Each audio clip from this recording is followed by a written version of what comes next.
Yo,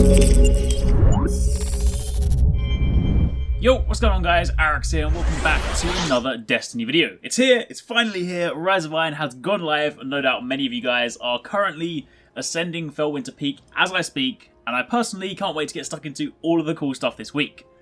But first, I have a video for you guys. Young Wolf'd Howl. What is it and where do you get it? Well, I'm going to answer that question in this video, but of course if you want to discover it for yourself, then by all means look away now. And for those of you guys that want to see it but don't want story spoilers, don't worry.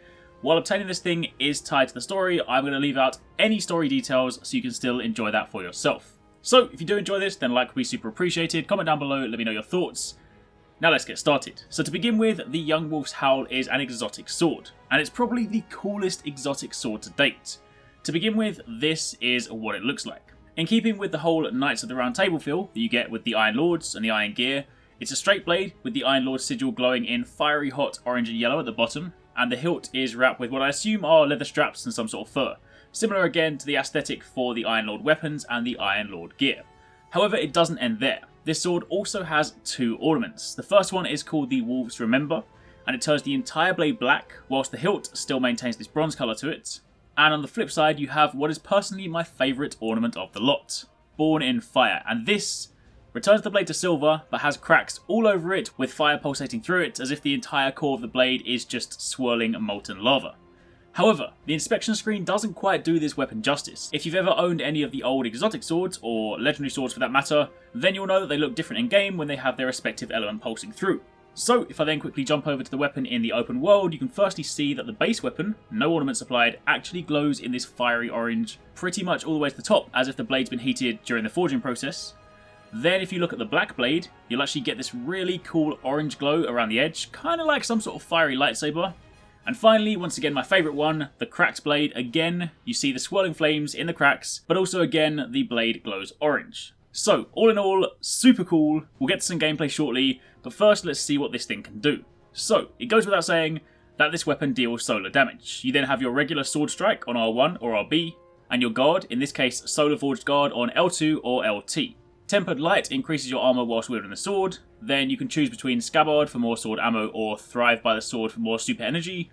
You then have Howling Flames, where R2 or RT will unleash a fiery solar eruption that weakens enemies and deals damage over time. It'll actually be interesting to see if this has utility in boss fights.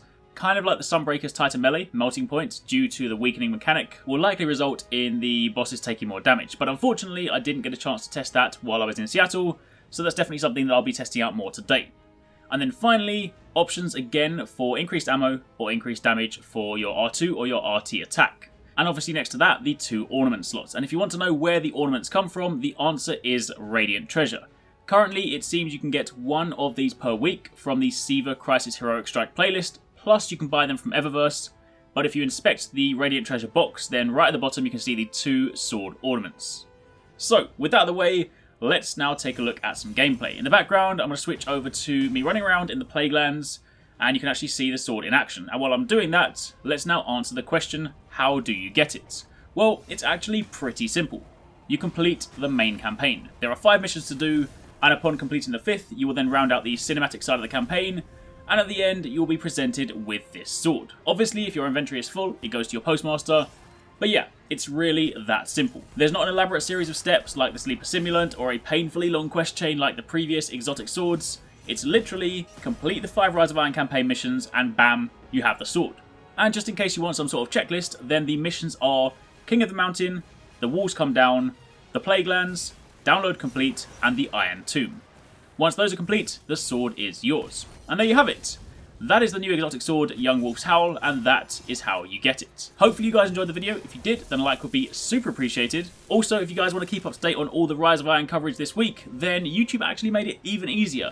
Next to the subscribe button, there's a little bell, and if you click that, it allows you to turn on notifications so that you don't miss my videos. I've got plenty more coming your way, loads more exotics like Nemesis Star and the exotic armor pieces, but for the time being, thank you for watching, take it easy, catch you next time, peace out.